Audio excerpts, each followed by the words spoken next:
what's up, y'all? Happy Tuesday evening, man. Y'all boy Nevada got me back here laughing backstage, man. That dude. Anyway, listen, welcome, Buckeye Nation, Buckeye Scoop family. So glad to see you once again in the chat, popping per usual. They be going like 10 minutes before we even start, man. It's like a whole little vibe in the chat. Love y'all. But remember, if you haven't done it, please hit that like button. Hit that like button. As soon as you get in here, click it, get that out the way. Also, if you have not subscribed, please go ahead and do that and hit that bell notification so that when we go live, you get videos, they pop up on your phone, all that good stuff, and you can dive right in. Remember, y'all, Buckeyes do not play this Saturday. It's a bye, Felicia. Remember that every year on my socials, I got somebody asking me what time is the game. So I just made this meme just for all y'all. They don't play this week, all right? But we still got a lot to talk about and a lot to do. Remember, when you send your super chats, remember that helps go towards the pay it forward, which is military and first responders. We're going to look out for them because they look out for us. Y'all know the drill. Nevada Buckster. What's up, buddy? Oh man, we were having some big fun part of the prior to the show. Yeah, you guys have no idea the amount of preparation that goes into these shows, and sometimes B Moses and I just we use our best material in the pre-show. We just crack each other up, and yeah, we were laughing pretty good. But no, I'm excited, man. Some stuff, interesting news, kind of percolating in Buckeye land in this improvement slash bye week as you have coined it. But yeah, interesting stuff going around the OSU stratosphere. Yeah, definitely. And I'll go ahead and tease it here. I'll show this because Nevada, when I make thumbnails, sometimes I'm just making them. Sometimes I'm trying to be silly, but I've got quite a bit responses to this thumbnail that I made for the show. Oh wow, look at that. Right, Jay. I don't know why people just thought this was hilarious, but I, I kind of left an Easter egg in there, a little hint. But it's funny, the people who were saying stuff didn't catch it. They didn't even catch it. And so I thought that was funny, man. But yeah, there's some things brewing. It kind of goes into what we said I don't want to say a couple weeks ago. It's been about a week or so about, Ohio State circling the wagons, circling the block, new NIL approach. Hey, listen, it ain't popping until December. Nobody has signed yet. I'll just say that. So we gonna get into it. But I'm excited about the potential of it, and I can't wait to talk about it. So, Nevada, I mean, honestly, you kick it off. You tell me what you're hearing, what your thoughts are, and all that, so that people can, kind of get into it. Well, we had a great nugget put up by Funky Buck, who's really dialed in, really works hard on a lot of stuff, and it concerned Luke Waffle and the flipping of the waffle there on the Ryan Day thing there. Let's just say a couple points. One, communications are wide open between Ohio State and Luke Waffle, and that's usually a pretty interesting indicator because a lot of times when kids commit, they cut off communications or communications become sporadic, whatever. Communications never have stopped with Luke if nothing they've accelerated in the recent past. And so much so that during this bye week, I mean, the bye weeks are terrible for us as fans just because I hate them. I mean, I just hate them because I just love Ohio State football so much. I look forward to it every week and I count down the days just like you guys all do. And then on Saturday, I get myself all ready, plan my whole day around it, work the thing. I mean, we all have our routine. And Yep. my routine's all messed up this weekend because no Ohio State football. But the good news for the Ohio State thing, prime recruiting time. Yep. Prime recruiting time when they can kind of get out and do some things that they wouldn't ordinarily be able to do if you're preparing for a game. You're, going on a road trip up to Washington. There ain't a lot of recruiting going on that weekend, or certainly. Well, this week, all hands on deck, and I think they're heading out to New Jersey to meet with Mr. Waffle. So, if you've been following USC, he's a USC commit. He was previously a silent commitment to Ohio State. Went to USC. I think he's strongly reconsidering the commitment to USC at this point, and I think he's kind of seeing one how far it is, two the level of defense that they're playing. If you look, there are 3 games this year; they're not exactly a defensive juggernaut, and then you contrast that to Ohio State, number one in the country, one of the best defenses in the country. Certainly a defense credited with being one of the most creative and pro style as anybody in the country. And then just a little interesting thing I kind of teased on Buckeye Scoop, but Matt Patricia telling Luke Waffle that he's not going to be a 1-year wonder at Ohio State, and he's going to be here for a bit. So wrap that one around in your mind for a little bit as well. So we got good news on the Waffle front that they're continuing conversations. You've got good news that Matt Patricia may be look, I take anything with a grain of salt when it comes Yeah. to coaches and their word. I mean, I heard Nick Saban saying, I'm not leaving, and then he left, and what I'm saying. So, Yeah. people say the darndest things, but I think it's a pretty good sign that Matt Patricia may be happy and satisfied and excited about what he's doing at Ohio State, and he's certainly conveying that to a potential future Buckeye and Luke Waffle. And it's all hands on deck. They're going to see him use the bye week to great effect, which is one of the things we've been telling you about. We've been telling you about, hey, this 2026 class, which we like a lot, and you saw recently they had upgrades where Kari Wilder was upgraded to a Yep. 5-star consensus Yep. top 20 player in the country. We've been telling you that. The guys at Saratus love this kid, but maybe another one. Maybe another one slipping in because Luke Waffle, I think they had him listed at 14 or 9 or 7 or whatever it is. But regardless, he was a 5-star and he's a potential flip, and it's all hands on deck to go see him this Friday. So that's the news at the latest at 7:18 Central Time, 8:18 Eastern, 5:18 Pacific. That's the news. Yep. And I saw that tidbit from you, Nevada, about Patricia, and I want to speak on that in a minute. That's worthy of speaking on. But as you can see, this is Luke Waffle's film. Listen, Ohio State loves Luke Waffle. And I will dare to say Luke Waffle loves Ohio State. Like this recruitment really came down to USC just offering an amount Ohio State was not willing to match, in the 11th hour. So, when you have something like that, it's like as a kid still and parents trying to navigate through this new NIL and really trying to make a tough decision like that. You make your decision, but now, like I said, and me and Nevada said, as the season starts, you start seeing actual on the field play. Remember, a couple weeks ago, I was talking about it's one thing committing in the summertime and feeling great about the dollar amount you're getting and the promises of what's to come with the school. Well, USC's defense has not recovered for years now. USC's defense has been a problem. Ohio State's has not. Okay. And so, again, in the offseason, you got the NIL and you got the promises of, hey, we're going to get better. You look on the field now, you see Matt Patricia's doing for Ohio State. USC is still not quite there. Could it get there? Maybe. But you looking at Matt Patricia and this Ohio State team and the culture, which Luke Waffle loves, and his family, they love Ohio State. So the reconsidering hey, let's talk about this.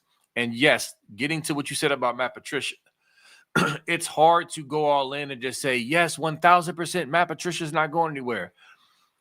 Because we saw Chip Kelly get offered $6 million to go be an OC in Las Vegas. I mean, he went from Ohio State fans laughing at, soft Chip Kelly from Oregon coming to Ohio State. Pfft, what's that going to do?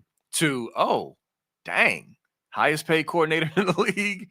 I mean, so it's kind of hard, especially if he continues the trajectory he's on right now to end the season, win or lose the national title. If he continues to be what he is, it's going to be hard to believe NFL teams aren't going to reach out and offer. So it's kind of hard to say that. The point is, though, I want y'all to get in Nevada. I want you to respond. I think the Patricia smiles and happiness and hugginess and I love Columbus and this is great. Like, I'm excited. I think that's genuine. Like, you got to think about it. Coming off of his last stint with Detroit, he even admits that he kind of bit off more than he could chew with his approach because he wanted to win so much, and it was just bad. But now as he's coming back, being able to develop young men and being handed the keys to a Lambo defensively, it's exciting. I mean, his job security here, think about that. NFL job security is fleeting. And so just think about the temptation of staying with your family in a beautiful city like Columbus with all the opportunities, where here you're just like, oh my God, please stay. We'll pay you more, versus going to the NFL and risking, job security. So anyway, I say that to say, regardless if he stays more than a year or not, it's exciting that the chances of him staying are really good. Nevada, would you think that's fair to say? No, for sure. And I think you made a lot of great points in there. The first one was, I mean, again, go back in the Wayback Machine when Waffle committed to USC. None of us really knew what kind of defense Patricia was going to be running at Ohio State. You know what I'm saying? We had our Yeah. theories. You and I were very bullish on his experience, but it was a big question mark. Ohio State had just lost Jim Knowles, who, first of all, I always say love him or hate him, but I don't understand how you could hate him. I mean, the guy delivered us a national championship and number one defenses in the country. But regardless, when he left, it was a big Right. question mark about what's going to happen to Ohio State defense. How, it was a question of how far are they going to fall? What are they going to look like? What are they going to run? Is the defense going to be too complicated? I mean, there was a lot of questions, and now it's like, Matt Patricia is he's the toast of the college football world right now. I mean, if they had a vote Yeah. for the Broyles Award right now, Matt Patricia Yeah. would win. He'd win For unanimously. real. It'd be like he'd get 100% of the votes. So, you know, um, that's an interesting thing, and certainly, something, that's you'll see guys change their decisions based upon what they've seen on the field, and nobody has received more accolades and more adoration and more, compliments than the Ohio State defense in general and Matt Patricia in particular. So that's definitely something for a player like Luke Walton. Certainly something for any defensive player that's looking to get to the league. Now, in terms of Matt's thing, I just keep hearing how happy he is there. Now, in fairness, I heard the same thing with Chip Kelly. I heard that Chip Yeah. Kelly was really happy there. Um, and the thing about Chip Kelly, he came from being a Big Ten head coach at UCLA, leaving that job to become a coordinator at Ohio State. That's which kind of crazy, but you just never know with the NFL and the riches and stuff like that. But if you ask me, prediction, do I think Patricia's going to be here more than 1 year? I really, really do. He seems like a Yeah. different kind of guy, and at some point, you know, the money, look, he's got a lot of money. I'm not saying he can't use more money, but he's got a lot of money. So it's the decision isn't going to be just about money for him. And two, he's not ring chasing. He's got three Super Bowl rings. You know what I'm saying? So like it's Yeah. not like there's a That's a good part of point. his life that is unsatisfied. Like, oh my gosh, I gotta get back to the league because if I don't win a Super Bowl, I'll feel like I've been a failure my entire football. Dude, he's got three. You know what I mean? So, Right. you know, could he have dreams of being an NFL head coach and being yeah, maybe he does, maybe he doesn't, but I know he loves doing what he's doing. And I know he loves working with the younger kids, because working with the younger kids after you've been working with pros is definitely refreshing. And guys that are just, sponges, just so eager to learn, excited about doing stuff and, respond immediately and quickly and yes sir, no sir, and that type of stuff. And Matt's having a ball. So, it's going to be interesting to see how Ohio State closes on these recruits with these great results on the field. And do I expect that to change? And no, I mean, look, we may lose a game here or we may lose a game there, but do I expect our defense to fall off the rails? No, our defense is not going to fall off the rail. We play really good defense. We play really sound defense. We play really intelligent defense, and we're going to get after people, and that's going to continue.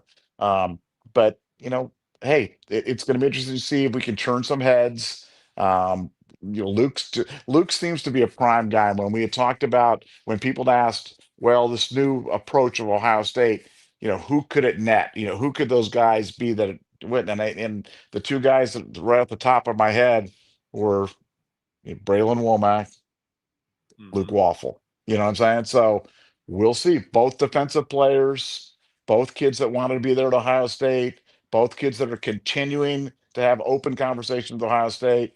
And Ohio State's going to be all hands on deck on Friday in New Jersey. And Definitely one to keep an eye on. And I've got the flashing light going on this one. I'm not saying it's going to happen just yet, but if I was USC, I'd be very, very concerned about Ohio State's move on this one. Yeah, man, I'm excited about the potential of this because again, we know both parties involved are really interested in each other, love each other. I understand Luke, his family made a business decision. I get that, but it ain't over until you sign. And so, and even then, it ain't over, in some ways. But yeah, I'm very, very intrigued and excited about this. And like you said, this is something that may not necessarily, if it's going to happen, may not happen next week. This is a piece. This is a step in that direction. You got a long way into December. You got a long season. And so, sending all the coaches out there to talk with the family and face to face and say, yo, let's rehash this. I think we'll go a long way to getting this to go through. And then of course the season and seeing what both teams do, what both schools do. Because man, listen, I try to have, I know it's frustrating when we see some kids kind of go after the money, but I also try to have some compassion or understanding because again, in this new NIL world, man, like a lot of people haven't seen money and opportunity like this financially. So it's one thing is to say, oh, well, they just took the money. Yeah, you can make an argument that you go to this program, your ceiling for finances, for success, for NFL is better. But when you're staring a lot of money in the face that you have never seen, it makes it very difficult. And so, and I'm not saying Luke and others only went for the money, but that's clearly a factor with this NIL world.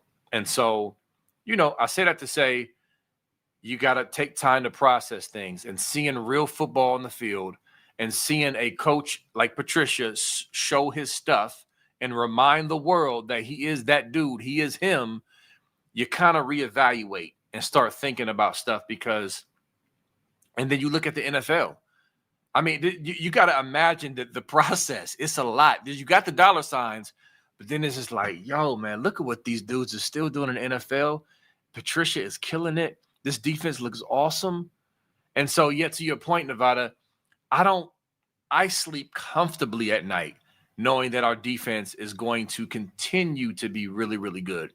We might give up a player or two every now and then, like Lorenzo Styles Jr. That was his assignment. He blew his assignment. He made a mistake. He got the ball caught on him, and he tried to punch it out and did not tackle the dude. So the defense gave him a big play, but it wasn't a schematic thing. Like outside of that, this defense has been rock solid. So anyway, I'm excited. I'm excited about the potential of circling the wagons with all these kids, but I really, really like Luke Waffle as a prospect, and both parties really like each other as well, Nevada. So let's see. Well, to your point about schematics, I mean, think back when, I mean, it is as painful as this is. I don't know if you remember the Maryland game. I want to say it was 2018 or 20, 2009. yes, Yeah, the game. 2018. Yeah, like the 52-50 game or whatever. Yeah, I mean, I don't even remember what the final score was, It but was like bad. it was so bad, and like we just couldn't. You remember the games where we'd play with we'd give up like multiple 80-yard runs, and I mean, just like that wasn't that long Yeah. ago. That wasn't that, like back in the 1800s or something. No, Like that was in the recent no. past, and it's like it's so hard. When you see that, man, you just know bad defense when you see it. Or the famous Oregon game of 2021 where they kept running the same play and we couldn't stop it. And like you're not seeing any of that nonsense going on now. Again, we're only 3 games deep. We got a shifty quarterback for Washington coming up. It's going to be a nice challenge for us. Yeah. Really, guy likes to run around, dual threat guy up there. So we're going to see a lot of different things going on. But Patricia seems to have answers. For all these things. It's nothing he hasn't coached against or nothing he hasn't done. But y- for these kids, you have to remember how difficult it is. These kids are being approached by these college football recruiting guys are the greatest salesmen in the world. They are like Don Draper in Yeah, they Mad are. Men. You know what I'm saying? Like they They are are. so they are so good and they're so smooth. And no matter what, while we only think that Ohio State's the only team that's ever put people in the NFL and the only team that's ever had All-Americans on, like they have their lists too. And they have their recruiting Yeah. videos and they have their alumni and they have their guys in the NFL and their draft picks. And, they can convince you pretty quickly when you listen to them that they're a viable path to the NFL, just like Ohio State is. Ohio State's not the only Yeah. guy putting people in the NFL. We can put you in the NFL too, and we'll pay more attention to you. You won't just be a number here. You'll be the guy. You can do this. And by the way, you're going to make X $100,000 more here on top of that. That's pretty darn enticing. So, I Yeah. think that we just always have to have a little bit of empathy for these people that are being approached, because I've listened to these pitches before, and I'm telling you, B, these guys are so good. Like I'm an Ohio State, dyed in the wool. I would commit to USC, and I was doing the fight on stuff, put the little Tommy Trojan hat on, and lead the band out there and stuff like that. I mean, like they're good. They fight on, man. Fight on. They are really, really good, and And they're in it's LA. I mean, that's oh enticing too. Oh my God. And they got the song girls and they got, Hollywood, and they got, Steven Spielberg is their thing. And they got, Roscoe's on Chicken and Waffles, which is Roscoe's delicious. Chicken and Waffles. I mean, they got it all. I mean, they got it all going on, man. And it's like, it's really it's hard. It's easy for us to say no to this for these kids. And we were like, oh, man, USC doesn't play good defense. They gave up 17 to Purdue, and look at this thing, and they're kind of a clown show, and blah blah blah blah. They got a lot to offer. They've got a lot to offer. Now, I think we have more, and I think for kids that are really really discerning to really really get down to it, they can see that. But don't ever think for a second that these other schools, whether it be Auburn or LSU or USC or Texas or Georgia or Florida or Florida State, don't have something to offer, because they've got really good stories. They got really good histories as well. And it's, as a kid, man, it's a lot. Man, when you got Trooper Taylor in your room telling you that you're going to be one of the great players out there, and he's also got a big boatload of cash there to throw at you and stuff like that, man, it's hard to say no. It's hard to say no. So Yeah. have some empathy for these kids. Yeah. No, that's good. That's good. I mean, I think we sufficiently together, Nevada, really painted the picture for what these kids are dealing with these days. Because I know there's frustration even with me. And it's just like, man, come on, man. Ohio State's the better program, but there's some dogs out there. I mean, there are some what do you call it? Timeshare, level salesmen who you walk out of that, you walk in like, I'm just coming for the free brunch, and you walk out with a timeshare. No, seriously, that's how you end up with that timeshare in Puerto Vallarta there, B. You know what I'm saying? You're like, honey, we're only Man, gonna go. I'm getting there's a free lunch. I get a thing. I get 2 tickets to like the boxing match tonight, and so a round of right. drinks at the Tiki Hut. Come on, we can do this. And then you leave with Oh, you're the owner in El Boca Vista. You're the new president of the condo association now that are in El Boca Vista. Jesus. I'm telling you. Listen, I've been in sales a lot of my life. I know high level. Nevada is right, man. These coaches, man, they are something else. And then you got the power of their brand and money behind it. Ooh wee. They will study your mama and know what the mama likes and talk to that mama. Oh man, it's lit. But listen, it's all good though. We circling the block. We circling the block because we got our own bread. You know what I'm saying? We got our own enticement and all that. And so shoot, Columbus, your buck is gonna go a little longer in Columbus than it will in LA. You know what I'm saying? And we got some good restaurants too. I'm just saying. But anyway, we got some celebrities too as well.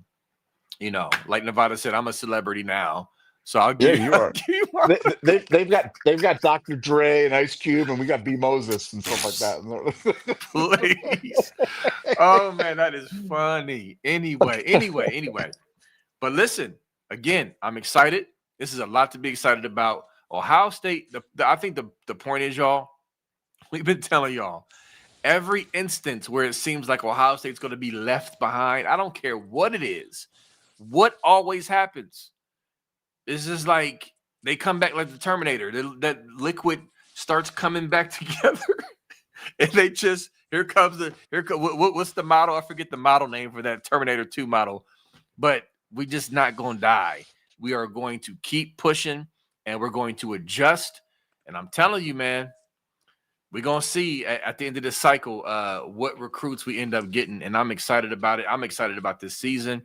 And there's just a lot to look forward to, man. This is good times to be a Buckeye. And I just don't want y'all to miss out on the glee that we're trying to impart to you, Nevada, to them. Well, yeah, Nevada. no, I remember when NIL first started, and I was one of the biggest critics of Ohio State's approach because they were behind. And Yeah. you're absolutely right. They kind of figured it out and kind of navigated the waters and actually got real good at it. And then the transfer portal, and Ohio State not only figured out the transfer portal, they mastered it. Yes. They get an A+ in the transfer portal. And recently we've seen some adjustments that they've made to game presentation and other things, stadium improvements that they're going to be making. Ohio State's doing work. They're trying. And so I Yeah. give them a lot of effort in terms of that. And, there's also, as a fan, we just want to convey to you that there's, whenever Ohio State has an issue, it's not like they don't have really smart people looking at the issue. They may not come to the same conclusion that we do. They may not came up with the same solution that we do, but they're certainly working at it, and they're looking at it, and they're doing it. And I think they know what they need to do. I think that they've got a pretty good roadmap in terms of, kind of a cousin to what Alabama was doing for years before NIL in terms of closing strong, maintaining those relationships, and then trying to swoop in at the end and trying to grab kids. That's what they're going to try to do. Now, will they be successful all the time? Obviously not. It's recruiting, so you never shoot 100%. But if you don't take the shots, man, what they say, you miss 100% of the shots you don't take. So they gotta they gotta take their shot. They gotta do their thing. And I think for Ohio State, this to me is like it was the first thing that I was really excited about, where you could see something tangible that they were doing on this, because the Luke Waffle thing, that's a kid that if we got him, I for people that are stargazers, man, this would be a heck of an acquisition. This would be one of those ones where they're Yeah. like, hey, we got the 5-star kid, we got this, we did, this really worked out for us. But for me, it's more of a, hey, this is really proof that we really are changing our philosophy on this, that we're really going to try a different approach and a different thing when it comes to NIL. We're going to sell culture over cash. We're going to sell development over like dipping right now. And we're going to try to come in at the end. We're going to try to save our latest and best offers for the end and try to finish strong when we have not traditionally been a strong closer. So, I'm interested to see it because, for Ohio State, this is kind of a brave new world. This is the new world of the 2025 recruiting. And I'm excited.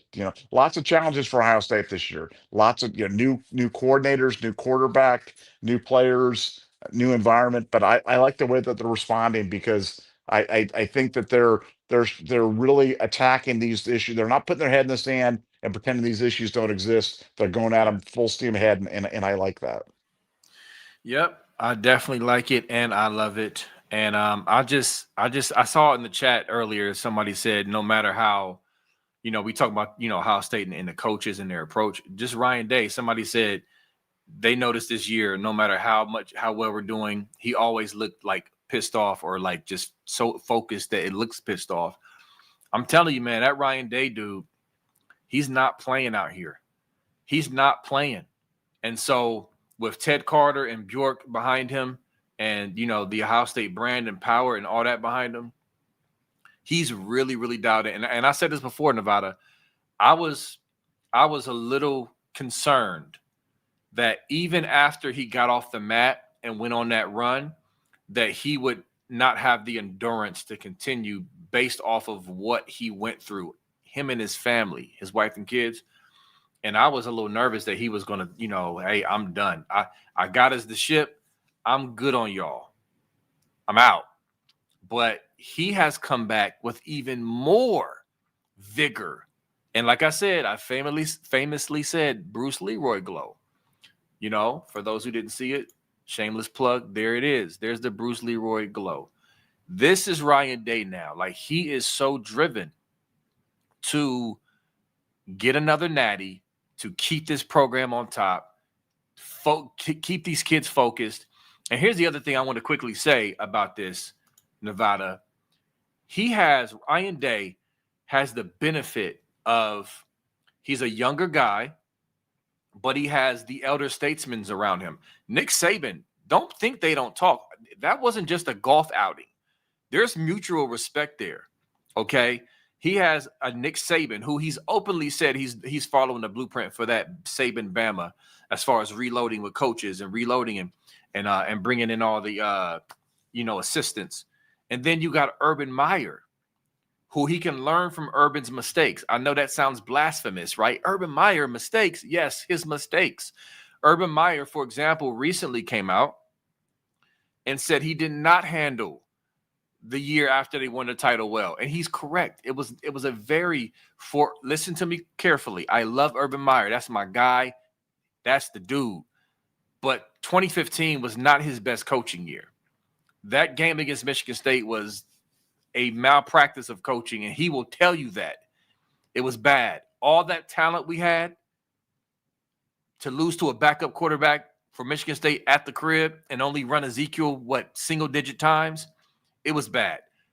But beyond that, he talks about how he just didn't manage all the expectations. There was egos. It was just a lot going on that he didn't manage as well as he should have. Ryan Day has that to look at as reference and for Urban to talk to. I'm saying that Ryan Day has so much to recall from last year, his own experience, and from Urban and others, to have the recipe to navigate through these difficult waters of doing something that is very hard to do, which is to repeat. And so I'm fleshing all that out to say, yo, we are in a great position. We got a long season left, and we can lose a game. We're not flawless, but I tell you, Nevada, it's hard not to be encouraged and confident that if anybody can do it, why not us? Based off of what I just said and on the other factors that you can throw in the pot. Well, it's interesting when you bring up 2015, because that's obviously the most recent, year after the national championship, type of year. And if I don't know how clearly people remember that year, but that year in my memory, like, it's not like we came out of the gate firing. Do you No. know what I'm saying? You know what I mean? Like we struggled a lot. Like We we did. we beat Virginia Tech, but kind of, I mean, we beat them, but it was 42-24. We beat NIU 20-13. We beat Indiana 34-27. We We beat struggled against Maryland. Hawaii too, Nevada. Yeah, Hawaii. We beat them 38-0, but it wasn't easy. You know what I'm No. saying? We Yeah. we beat Maryland 49-28, Minnesota 28-14. I mean, the point was the signs were there. You know what I'm Yeah. saying? The signs were there that it was like the Michigan State game didn't. Sometimes games come out of nowhere. They're just like, oh my gosh, where did that game come from? But that Right. was like the whole season was kind of like that. It was just not. It was never easy. And it was never smooth. We never really put it all together. Frankly, last year felt a lot like that up until the playoffs. Last year felt like we never really put it all together. We had glimpses, like the Penn State game, but that was still close. The Indiana game we won, but could have been closer. They did something, what I'm saying? Like until the playoffs, when we started hitting on all cylinders, then they weren't close. Then we started just walloping fools. But I think Ryan has taken a page out of that, and I think the best thing that they did was just refuse to, really acknowledge this team as the defending national champion. The little things like that, taking down the memories of the 2024 national championship banners and saying, hey, look, this team hasn't won anything. This is a brand new team. Different team from 2025. We respect the history of the 2024 team, the 2014 team, the 2002 team, but this team is a new team. This team hasn't won anything. They've got to earn their own thing. And I think all in all, we've been pretty crisp. That we struggled a little bit against Ohio U, and you know, is that a sign of bad things to come or whatever? I don't think so. I think it's kind of that inevitable thing you have when you have the season going on.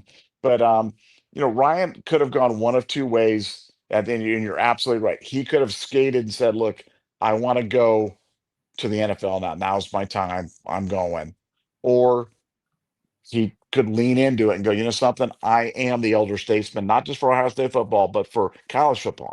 I'm the guy. You know what I'm saying? I'm the tenured. He's one of the most tenured coaches in the entire Big Ten now, which is crazy Yeah. to think about. And he's certainly one of the most respected, and certainly up on the you know the notch of top guys in college football. I think he's number one. But the fact that he's really leaned into that role, he seems to be really relishing the fact that he's the place that people are looking to for his thoughts on expanding the playoff, on the transfer portal window thing. I mean, he seems much more willing to engage in those types of conversations. And I think that's the new Ryan Day that we're getting. That's the byproduct of him winning the national championship. And I think this year, I think we're going to see the best Ryan Day that we've ever seen. Not saying it's the best he'll ever be, but it's the best that we've ever seen. And I think we're going to be the benefactors in 2025.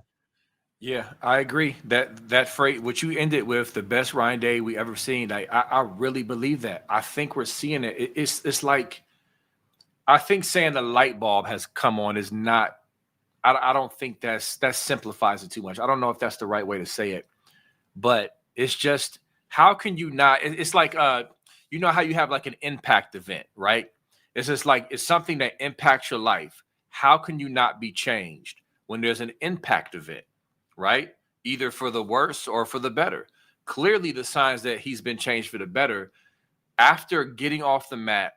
And me and Nevada, we had a show a while ago talking about all the things Ryan Day has dealt with as a coach, from COVID to Michigan cheating, you know, really stepping in the shoes for a legendary coach.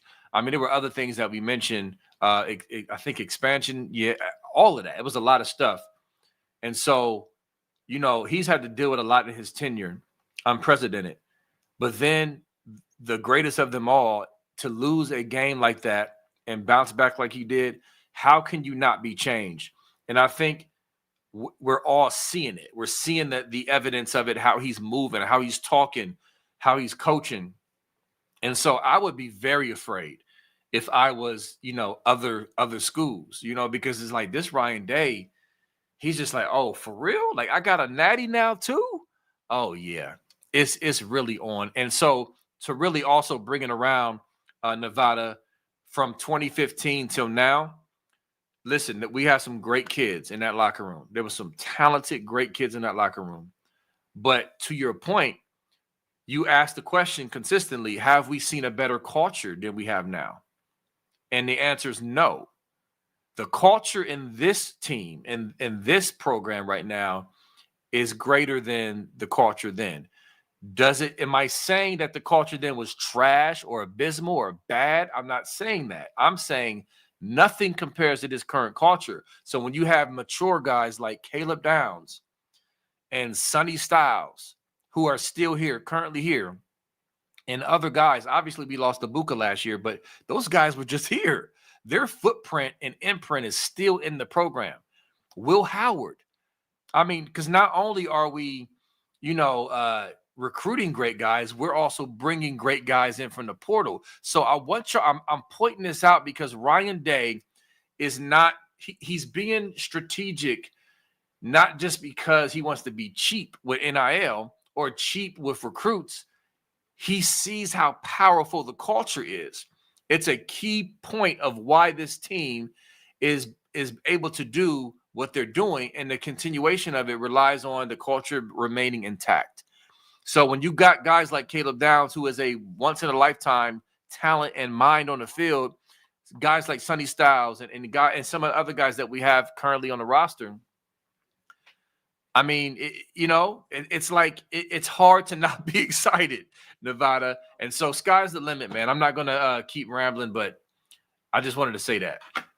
Well, no, and it's a great point because I mean, a Mecca. I mean, could there be a better kid, period, and than a Mecca? You know what I'm saying? I mean, forget Man, player. I'm just talking about just right. person. Like, yeah, I mean, Right. I mean, he's just everything that you'd ever want and more. And I think Yeah, I always say you recruit your own problems, and for coaches like this, you don't nobody's good by accident and nobody's bad by accident. You don't have good culture by accident. You don't have bad culture by accident. Yeah, Those things it's good. are those are choices that you make. They're little choices you it's like your family. It's like, you can have a culture of whatever you want it to be in your family, but like it's not an accident. It's all set by you. You're the titular head of the B Moses clan. You know what I'm saying? Everybody takes the lead from you. And it's like whatever you guys decide to be, it's on you. You know what I'm saying? Yeah, But it's not an accident. And it's not just some cosmic thing. It's not like you just throw things up in the wind and like, man, I hope my family's this way or I hope my family's that way. No, you said it. You set the thing. That's what Ryan Day is. He's got a big family of kids from different socioeconomic backgrounds, different ethnicities, different places, different things. But he sets the culture. And the fact that we have so many good kids there, not an accident. great Absolutely point. not an accident. And Ryan Day deserves all the cookies for that, because I think people had questions, and I had questions. Could you win with tough love? Could you win with love conquers all? Could you know what I'm saying? Like that was Yeah, yeah. when you're losing, those things become kind of a dirge. When you're losing, it's like, is Ohio State too religious? Does Ohio State pray too much? Does Ohio State, are they soft? What I'm saying? Nevada. Did I lose Oh, there you? you go. You're back. You're back. Nevada, you kind of got cut out at the end. Did you want to continue, or were you or maybe you're trying to work it out? All good. Listen, I heard most of 95% of what you said. Okay, we lost Nevada. We'll get him back in a minute. Actually, I there you am go. ba- I am There you back. go. I was on a rant and I was back, and no, but I just think that, Ryan. I mean, uh, it's I think that he'll continue to recruit those type of guys, and that's why, like a kid like Fat Underwood ain't ever going to be part of the Ohio State program. You're not going to have a kid like that. We're just Never. not. Those Right. those are not the kids that we're recruiting, It's and it's good. like Michigan can have them, and they can have the whole thing, and he can do the whole thing, and he can be the clown, and he can be the front runner, and he can be the bully.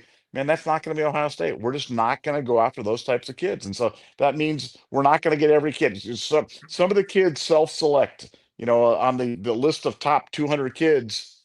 Not everybody on that list is on Ohio State's list. I can just tell you that. And there's lots of different reasons. Maybe they feel like the kid's not fast enough, or not tall enough, or not getting, or maybe not the right kind of kid. Maybe they're just not the type of kid that they want to bring into the room, because I've done this for years.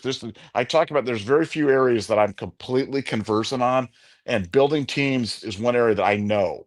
And we did this in with professional teams and hockey, especially, for years.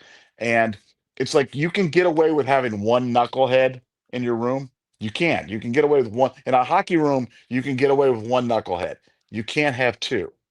If you have two, they feed off each other, and then then it becomes a problem.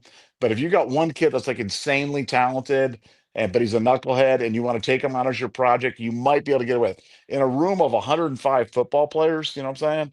Like, how many knuckleheads can you have? You can't have many, man, because they will spoil the batch really quick. And I think for Ryan Day and those guys, they're like, you know something? We're just not going to take any knuckleheads. If you're a knucklehead, go to Michigan.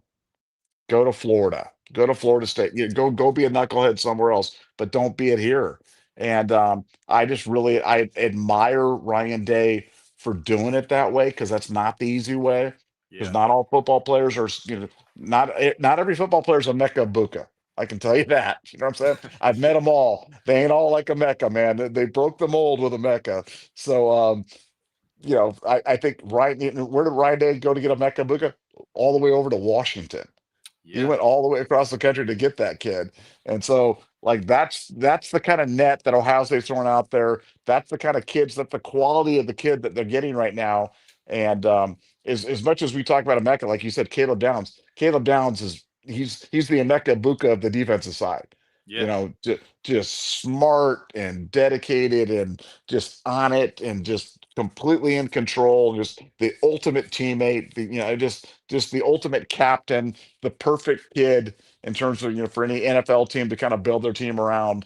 And he's going to get paid. And when kids like that get paid, man, nothing makes me happier than that. because like you want to see good things happen to good people.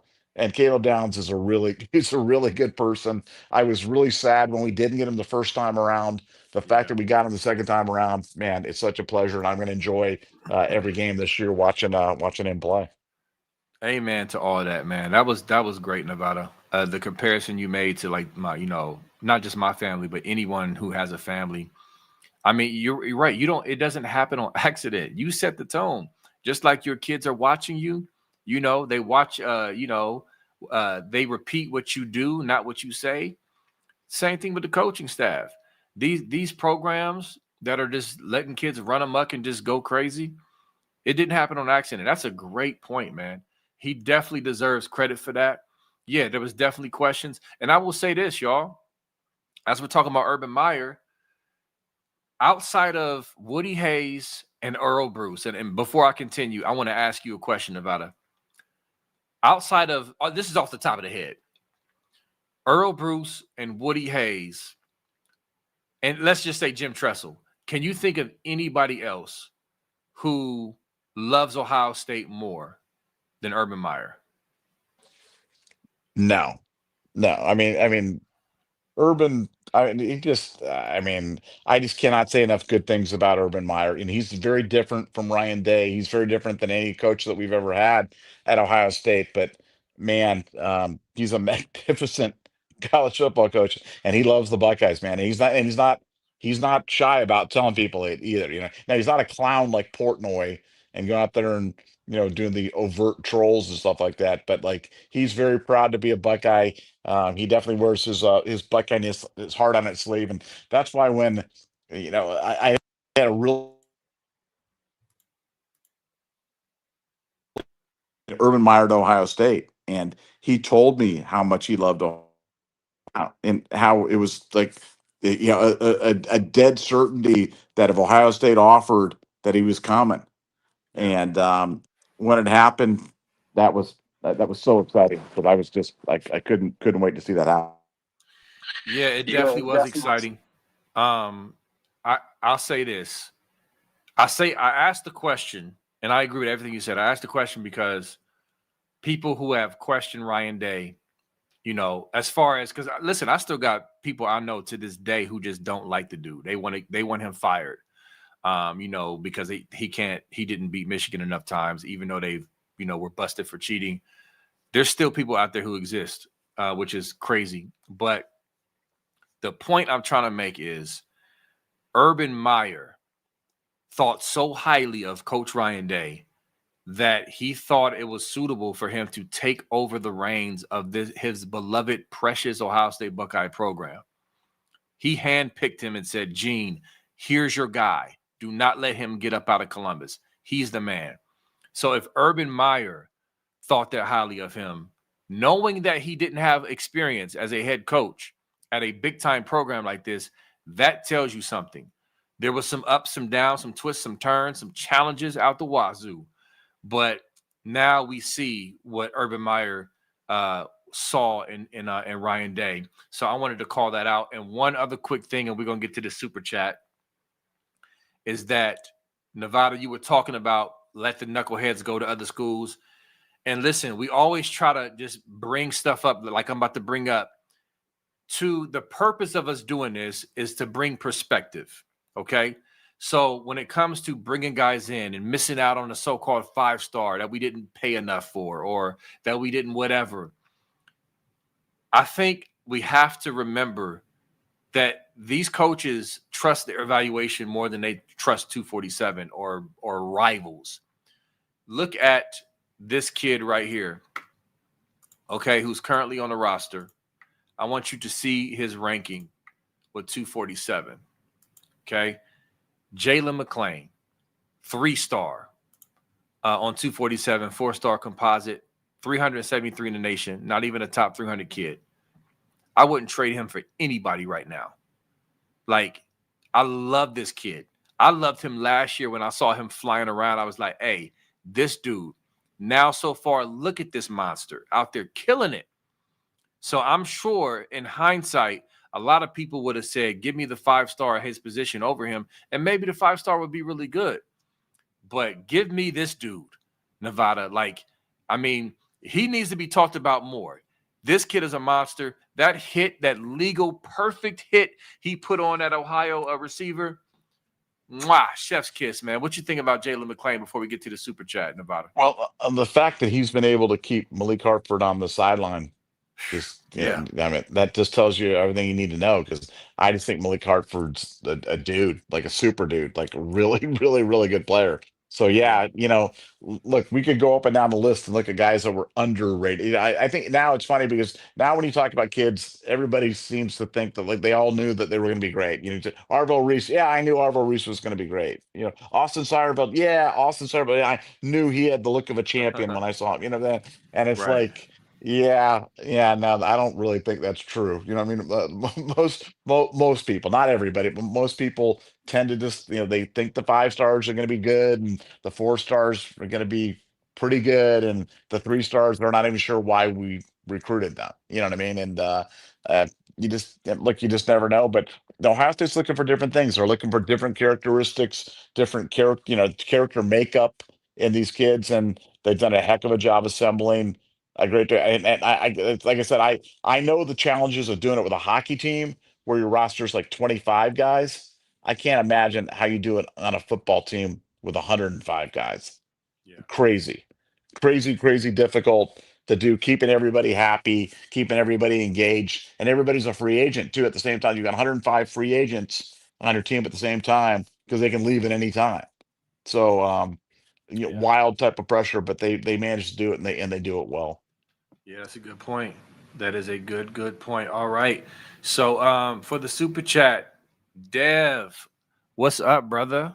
Thanks for being a Scoop Ultra member. Thanks for being a Buckeye boy. Thanks for being the beast that you are and everything that you do, sir. He asked a good question. This is a good question, Nevada. I'm a little nervous to answer because I don't know how to answer this. I might have to think about it. I might have to, give it to you first. But is Washington a bigger test than Texas was for slaying sand in certain aspects, anyway? OH Nevada I oh hashtag 2024 2025 Natty Lack. Don't forget. So, do you want to hop on this first because I got some different thoughts about this? well, first of all, I'll just tell you, the road environment in Washington is going to be nutty. Okay, this is a huge game for them, probably the biggest game of their schedule by far. Lots of coaches on that staff with Ohio State ties. I mean, they're going to be whatever the best game they can give us, they're going to give it to us. So I think that immediately presents challenges for a quarterback because it's hard to call cadence. Yeah. When it's so darn loud and you're getting all that screaming and all that stuff. And as cool as Julian is, man, he's still a young guy. He's still freshman eligible. He's still starting his 4th game. And so no, I think that alone presents a different kind of challenges. And secondly, I think Ohio State now is kind of at a different thing where, this is a game that Julian, I'm not saying Julian's got to go out and win the game by himself, but he's got to do stuff. You know what I mean? Like we expect Julian to go out and run the offense now. It's his 4th game. There's a different level of expectation that goes when it's not your first game, when you're not at home. And so I think that's a different kind of pressure. But I think the biggest thing is just the environment, man. And I cannot stress that enough because I'm not sure how well it'll come across on television. I'm not sure how well people will be able to see from the broadcast. But I'm telling you, for somebody who's been there, it is nutty there at Washington. Those fans are. You see how they are with the Seattle Seahawks. Yeah. It just those people are crazy up there, and they'll be crazy for their Huskies. And they're, and now I think Ohio State will have a big contingent, but it's not. It's going to be 95% Husky fans, and it's going to be a wild, wild night up there in the Pacific Northwest, or afternoon, whatever you want to call it. And Ohio State's gonna have their handful, but it's gonna be a good test for them. Yeah, those are good points. I'll give you, I guess you can call them counterpoints, or at least the other side of why I'm kind of torn on this. Because I agree with you. However, I think if we kind of go back a few weeks ago, all the hype going into that week 1 matchup versus Texas. Okay. I know it's at home, but he still has to step into that hype with a lot of people watching. Okay. Big game, huge game. Your boy Manning on the other side of the field, your first time starting. That's a lot. That's a lot to deal with. And so against a better defense, Texas has a better defense than Washington. And so for him to step in like he did was great. So that's why I'm kind of going back and forth because I don't want to discount, or I don't want to say discount. I don't want to minimize that pressure that he had to deal with. But I think both things can be true. This is a different animal. It's another environment that, is it's he's not home. And so it's just a different challenge and test. So listen, I don't disagree with you, but I did want to recall that Texas situation because that was tough for a young guy to step into. But I can't wait. I'm looking forward to it. I think he's going to ball out in Nevada, in Washington. Yeah, no, I look, the Washington defense, it's not a great defense, but here's what they'll do. They'll take chances, man. They're going to Yeah. go boom or bust on, you know what I'm saying? Like they're not going to go down just because if they play it straight with us, they're going to get gacked. And they know that. They know that we have better players. So what are they going to do? They're going to all out blitz. They're going to send 6 and 7 guys. They're going to do everything possible to disrupt Julian, get in his head, try to get that crowd going, make a big play, turn things around on special teams, do something, a big return, block a kick, do anything like that. So Ohio State's just going to have to be ready to match that intensity. And I think this is a good first road test for Ohio State because it's hard being on the road. I don't care who you're playing; it's hard being on the road. Yeah. If we're going to catch Washington, let's catch them on the road when they're not a great team, but they might be great that night. Though I'm telling you, we've seen bad teams kind of rise up for one night, and I guarantee you we'll get Washington's best punch. That's for sure. Yeah, real quick as we close out, you're a West Coast guy. I asked a few of this question and nobody could really answer. What are the outside of Oregon and Washington? We know those are the two loudest, intimidating stadiums out west. Who would you say is the next, like top five, the next three? Ooh, out in the West, probably like Utah, Okay. yeah, Arizona. Arizona over Maybe Arizona State, you think? I. Yeah, it depends on the year. I mean, Okay. when Arizona's got it going, man, I'm telling you what, but I'd say yeah, Utah, Arizona State. I Okay. mean, Not USC in their glory days. no, no. Yeah. USC is just USC is a wine and cheese crowd and really Yeah. nice folks. You kind of hang out there, and it's like because UCLA fans, so we go to UCLA USC games for years, and you're having cocktails with the USC people before it's not like the Ohio State Michigan game where you literally hate the Michigan people and you want Yeah. something bad to happen to them. It's not like that at USC UCLA games, man. You're just like you're chilling out. It's like yeah, it's all ain't no big thing, everybody hanging out. Yeah. Let's go surfing together after this type thing. Exactly, exactly. Nah, I get it. That's cool. I was just wondering, I mean, I don't know. Like outside of those two, it's like whose stadium is really raucous like that? But yeah, that's cool. I thought Arizona State on TV at times in certain games seemed a little okay. This is kind of loud, but I think you nailed it with Utah. Utah, yeah, they seem like they're pretty crazy out there for their Utes. What is a Ute? But only some will get that reference. Only the initiated in culture will get that reference. Fred But Gwynn. cool. You said what? The great Fred Gwynn was the one that said, "What's a Ute? Did you say a Ute? What's the youth? The The youth? youth. The Listen, you youth." you you talk about another cult classic movie I love. I love My Cousin Vinny. Do y'all Yeah, understand? it's Like so great. love. Every time that movie's on, I'm stopping to watch. I mean, Okay, Marissa Tomei won an Academy Award for that movie. Isn't that crazy? I mean, like when they did that movie, they're like, I mean, shoot, you're going to win an Academy Award for a comedy. It's like, I mean, yeah, crazy. But she crazy. killed it. Yeah, she She did kill it. absolutely killed it. That scene where she is on the stand Yeah, breaking down her credentials as a mechanic. yeah, that was classic. So that's Well, that's your assignment. Just like we gave Nevada the assignment to watch I'm about to say Back to the Future 2 and 3. I didn't watch. I just want I have not watched. I watched Warfare last night. I watched the movie Warfare. Mm-hmm. That's like yeah, it's a movie. It's a movie that came out. It's a recent movie.